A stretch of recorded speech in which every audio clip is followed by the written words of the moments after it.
전종철의 전격 시사는 오늘 경기 고양갑 국회의원 후보로 나선 국민의힘 한창섭 후보, 민주당 김성회 후보, 그리고 현역 의원인 녹색정의당 심상정 후보를 잇따라 인터뷰합니다. 경기 고양갑은 선거구로 지정된 2000년 이후 18대 총선을 제외하고는 보수정당 후보들이 당선된 적이 없는 진보 진영의 텃밭으로 불리는 곳입니다. 먼저 국민의힘 한창섭 후보 전화 연결돼 있습니다. 한창섭 후보님 안녕하세요. 안녕하세요. 12년간 정체된 고양갑의 발전과 변화를 가져올 고양시갑 국민의힘 국회의원 후보 한창섭입니다. 네. 한 후보께서는 윤석열 정부 초대 행정안전부 차관 출신으로 32년 동안 공직에 몸담은 행정 전문가입니다. 왜 한창섭 후보가 고양갑의 최선의 선택인지 먼저 출마의 변부터 들어볼까요? 네. 지난 12년간 고양갑의 발전을 정체시켜서 우리에게 슬픔과 안타까움을 선물한 야권을 대신해서 발전과 변화의 바람을 가져오고자 이번에 출마를 했습니다. 저는 반평생 넘게 고양시에서 살아오면서 32년간 행정가로 국민을 위해서 살아왔습니다. 고양시를 세계에서 가장 빠르게 성장하는 10대 도시 중 하나로 꼽는 시절도 있었지만은 지난 12년을 돌이켜보면 성장은 크는 오히려 퇴보하는 것은 아닌가 하는 안타까움이 있었습니다. 공직생활의 경험과 역량을 바탕으로 고양시를 모두가 부러워하는 도시, 평생 살고 싶은 도시로 만들기 위해 출마를 결심했습니다. 행정안전부 차관과 충청부터 행정부지사 등 공직 경험을 토대로 정부 부처의 승인을 얻어내고 또 기획재정부의 예비 타당성 조사를 통과시키는 등 저는 고양시의 발전과 서울 편입에 필요한 경험과 전문성을 갖추고 있습니다. 네. 한 후보님께서는 당초 이제 경북 상주 문경 지역구 예비 후보로 등록을 하셨는데 나중에 이제 당에서 고양갑 공천을 받았습니다. 왜 고양갑으로 오시게 되셨는지 뭐 아까 오래 사셨다고 했는데 고향과 인연이랄까요? 그걸 좀 간단히 설명해 주세요. 네. 저는 이제 신혼생활 시작과 함께 반평생을 넘어 지금까지 고양시에서 살아왔습니다. 고향은 나의 제2의 고향과 다름이 없습니다. 가족과 함께 반평생을 넘어 살아오면서 함께한 추억이 고양시 곳곳에 고스란히 남아있는 네. 제2의 고향입니다. 당에서도 저희 공직에서의 경험과 능력이야말로 고양시를 발전시키고 변화시킬 전문가로서 발탁했었기 때문에 저는 고양갑으로 공천을 받은 것입니다. 네. 고향 발음이 좀 비슷한데요. 예. 한 후보님의 핵심 공약은 뭡니까? 예. 고양시 서울 편입이 제가 이제 핵심 공약인데요. 네네. 서울 편입이야말로 고양시가 앞으로 발전하고 성장할 수 있는 최선의 선택이기 때문에 그렇게 공약을 내세운 것입니다. 지난 12년간 정체된 고양시의 변화와 발전을 이뤄내기 위한 해답이 바로 서울 편입인데요. 고양 시민들께서 불편해하시는 문제가 바로 교통 문제입니다. 서울 편입이 되면은 바로 이런 문제가 해결될 수 있습니다. 그동안 서울이 아니라는 이유로 서울을 오가는 버스 노선의 신설이 제한되어 왔었고요. 지하철 건설도 타당성이 부족하다는 이유로 반려되는 경우가 많았습니다. 앞으로 고양시가 서울로 편입이 되면은 바로 해결 가능한 기회가 열린다는 것은 큰 의미가 있습니다. 서울에서 현재 사용 중인 기후 동행 카드 사용 지역이 고양시 전체로도 확대됨에 따라서 얻는 혜택도 클 것으로 봅니다. 아울러 서울 편입은 개발 제한구역과 군사시설 보호구역을 선별적으로 해제를 해서 이러한 과정이 필요한 과정이기도 합니다. 서울 편입 이후에 재개발, 재건축은 물론이고 신규 개발 요구도 증가하게 되는데 그동안 이제 공공성과 수요가 부족하다는 이유로 많이 반려되었습니다. 이러한 그 개발 제한 구역 해제와 관련된 제한 사항이 서울 편입이 되면 해결될 수 있습니다. 따라서 기업 유치와 일자리 창출도 가능해질 것으로 보입니다. 우리 국민의힘은 경기 북부 분도와 서울 편입을 동시에 주민들께서 원하는 방향으로 추진할 것입니다. 분도를 원하는 지역은 분도를, 서울 편입을 원하는 지역은 서울 편입을 적극적으로 추진할 것입니다. 국민의힘은 21대 국회가 개원이 되면 곧바로 서울 편입을 위한 특별법도 발의할 예정인데 이미 마련되어 있습니다.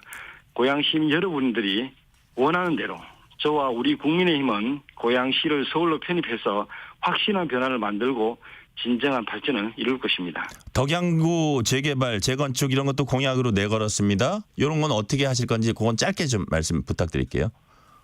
예, 서울 편입이 교통 인프라 확충뿐만 아니라 고양갑 지역의 재개발, 재건축 원활히 하는 등 지금까지 고양시의 수건 사업을 해결하는 최고의 보관입니다.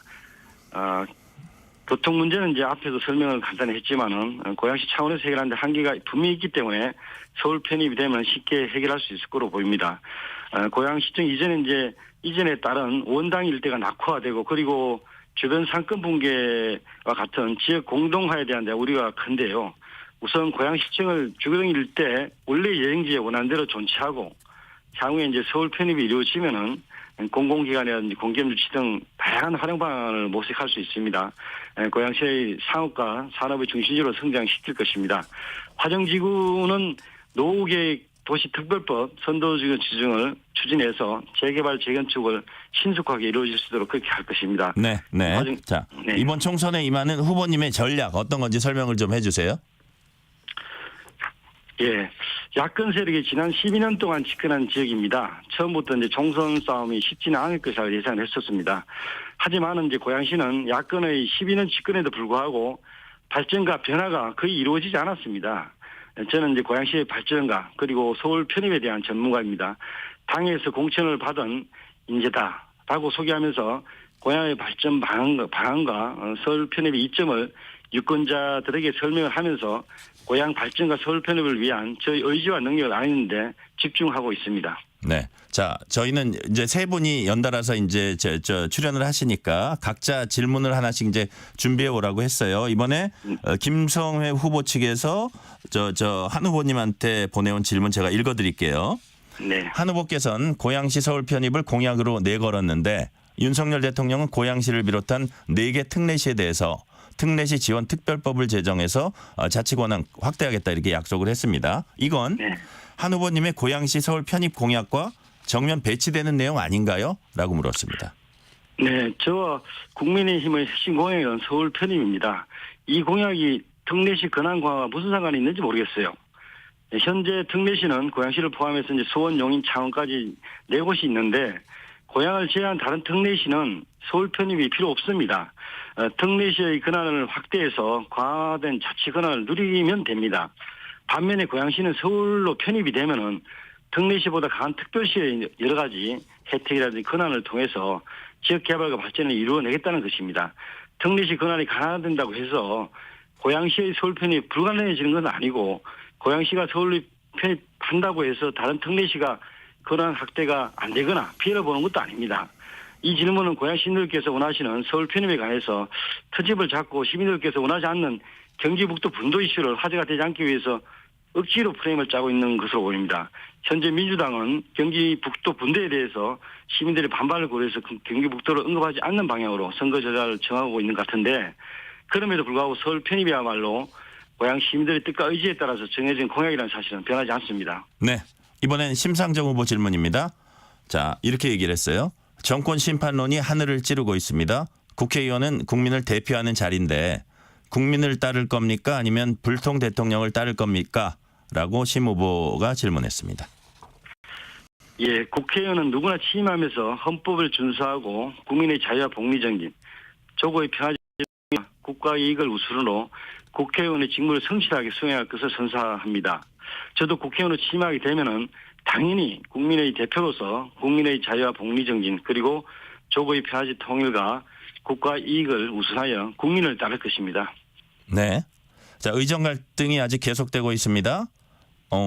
대통령이 대국민 담화 발표했는데도 일부 이제 마음 급한 수도권 후보들 중심으로 부정적 소리도 나왔습니다. 그런 가운데 이제 대통령이 대국민 담화에서 증원 규모 논의 가능성 열어놓은 데 있어서 이어서 전공의들 만나고 싶다 이렇게 밝히기도 했고요. 자, 네. 이런 과정 속에서 의정 갈등 해소할 절충안이 잘 마련될 수 있을까요? 어떻게 보세요? 예, 의사정원 문제는 역대 정권이 눈치만 보다가 겁을 먹고 아무도 손대지 못했던 그런 큰일입니다. 많은 국민이 정원의 필요성에 대해서는 공감하고 있습니다. 의사 정원 문제는 굉장히 어려운 일인 만큼 지난 27년 동안 어느 누구도 단 한 명의 정원도 하지 못했습니다. 이번 의사 정원은 오로지 국민의 생명과 권리를 지켜야 한다는 사명이 없었다면 과거처럼 시작도 하지 못했을 겁니다. 다만 정원 숫자의 발목이 잡혀서 갈등 상황이 지속되고 그 피해가 국민들에게 더하고 있는 시절이 안타까울 따름입니다. 정부는 의료계가 타당하고 합리적인 방안을 가져온다면 얼마든지 논의할 수 있다고 밝혔습니다. 정부로서는 열린 자세로 의료계와 협의할 준비가 되어 있는 것으로 보입니다. 의료계도 진앙적으로 검토해서 정부와 합의점을 찾아서 하루빨리 이러한 갈등이 해결되기를 바라고 있습니다. 한동훈 위원장은 박빙 지역이 55곳, 이 중 수도권이 26곳 이렇게 이제 아주 구체적으로 이례적으로 또 판세를 언급했습니다. 이런 말을 한 이유가 뭘까요? 네, 선거가 앞으로 이제 일주일도 안 남은 지금인데요. 각 후보들마다 논란 사항이 새로 발견되는지 여부가 아직 마지막 변수가 될 듯합니다. 국민의힘은 국민과 국가를 위해서 일하고 싶은 것이지 단순히 야당에 대한 심판이 아니한 점을 강조하는 것이라고 봅니다. 각 후보의 공약이야말로 지역 유권자 여러분을 위한 것이며 어떠한 변화와 혜택이 주어지는 것을 확실하게 전달하는 것이라고 생각합니다. 네. 자, 지금 이제 한 위원장이 말한 것처럼 수도권 판세가 역시 이번 선거 전반 좌우하고 수도권에서 역시 이제 박빙 혼전적 많다고 합니다. 그럼 앞으로 남은 변수가 뭔지 그리고 특히 국민의힘이 남은 기간 좀 이제 위기 상황으로 알려져 있는데 지지율 끌어올릴 수 있는 관건이 뭘까요? 예. 예, 한동훈 위원장이 지금 하시는 행보는 간절함의 표상이 아닐까 그렇게 생각합니다. 한동훈 위원장 유세 내용에서 나오다시피 우리 국민의힘은 국민 여러분께 많은 지탄을 받기도 했지만은 야당이 압도적 가반 의석을 가진 여소야대 국회 상황에서 제대로 일을 하기 어려웠던 것도 사실입니다. 우리 국민의힘이 왜 국민 여러분의 투표를 필요로 하는지 그리고 각 후보가 왜 공천을 받은 것인지 허심탄회하게 국민 여러분에게 전달하는 것이 우리 득표 전략에 도움이 되지 않을까 싶습니다. 네. 자, 민주당 양문석 후보 대출 문제, 국민의힘은 이걸 사기 대출이라고 이제 규정하고 고발을 했고요.